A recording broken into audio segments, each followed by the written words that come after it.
Because I thought, how do you keep this from people? How is it that you just hide this from everybody? This is a book where there's no doubt, la rayba fi, there's no doubt in it.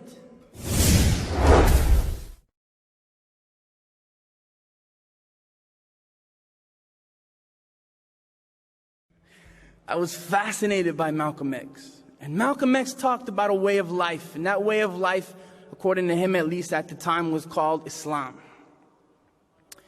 And the people that practiced that way of life were Muslims, according to him. And those people believed in one God. And that one God wasn't a man. I mean, the nation had their own little messed up views on things. I'm talking about after the nation. That one God wasn't like any other being. Laysa kamithlihi shay. There's nothing like him. He is one and unique in his oneness. And according to Malcolm, at least at the time, and that was my only source, by the way. According to Malcolm, his name is Allah. And when I heard about the life of Malcolm and how his life completely changed because of Islam, I completely was enthralled by him, and I wanted to be just like Malcolm X. So I would read everything. And it wouldn't have mattered anyway, because honestly, she knew that once I've made a decision with my life, there's no one that's going to stop me from making that decision, unless I find out that that decision is wrong. So her only questions to me was, are you happy? Are you safe? And is this a decision you made by yourself? I said, yeah, I'm happy. Yes, I'm safe. And yes, it's a decision that I made all by myself. She's just a person who took my shahada. And she actually got married, alhamdulillah. But I still had some contact with her. So she sent me a phone number of a masjid in my city. I said, wow, there's a mosque in my city? So I come out, and there's a whole bunch of people, about 2,000 people, that play hide and seek. I had to look for 4 years to find them people. Those people are the Muslims. And Allah used other means to allow me to enter Islam. He used Malcolm X, who died 10 years before I was born. And he used his sister, a lady, right? Took my shahada. She gets reward for every single thing I do now, without having to do anything. Just has to stay with her husband and hang out and just cha-ching, right? Every tour, every DVD, every YouTube video with Bona Muhammad, right? Bona's one of my best friends, mashallah. She gets the ajr. Everything, and I mean everything. Every letter of the Quran that I read, every fasting minute, every hajj, every whatever. And then my kids came, they're here. Hafsa and Nusayba, they're here. Since she helped me enter Islam, she gets ajr for them too. So every time they pray, every time they fast, every time they make hajj, inshallah they will. Wife took shahada from me, so the same sister gets ajr for her. Her daughter took shahada from her, so the same sister gets shahada for that. This sister is just, wow, mashallah. And you know what's even nicer? She doesn't get anything for the mistakes I do. What a deal, right? You only take the good stuff, you don't get even the bad stuff. So if I goof up, she doesn't get any problems. She only gets for the good. And she has no idea that I do this. Can you imagine the surprise, inshallah, that she'll get on Yawm al-Qiyamah? She's the one who helped start all of this back in those days. So she sends me a cassette tape of the Quran. Cassette tape, right? Remember those? That's pre-iPod. Back in the early part of the 90s, right? Middle 90s, 96, 97. And it's a Quran, and it's an Arabic English Quran. And it's mashallah, it's a cassette tape copy, translation with the English, and I put the first cassette tape in my player.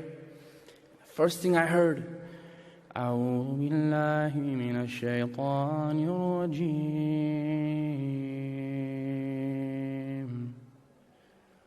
بسم الله الرحمن الرحيم الحمد لله رب العالمين الرحمن الرحيم مالك يوم الدين إياك نعبد وإياك نستعين اهدنا الصراط المستقيم صراط الذين أنعمت عليهم غير المغضوب عليهم ولا الضالين.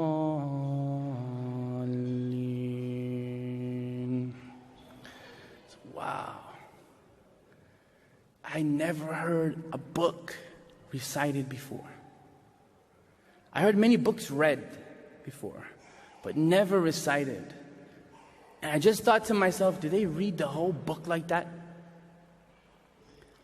And then of course it went on, right? Bismillahir Rahmanir Rahim. Alif Lam Mim. ذلك الكتاب لا ريب فيه هدى للمتقين الذين يؤمنون بالغيب ويقيمون الصلاة ومما رزقناهم ينفقون والذين يؤمنون بما أنزل إليك وما أنزل من قبلك وبالآخرة هم يوقنون أولئك على هدى من ربهم وأولئك هم المفلحون. And it went on and on and on and on, and I thought, how could something like this be hidden from us? How is that fair? And I had a little bit of a resentment for the people, a little bit. I love them, but I had a resentment for them because they really abused us. You see us every day. Every 25th of December, you see us believing in crap, Santa Claus. Can you imagine?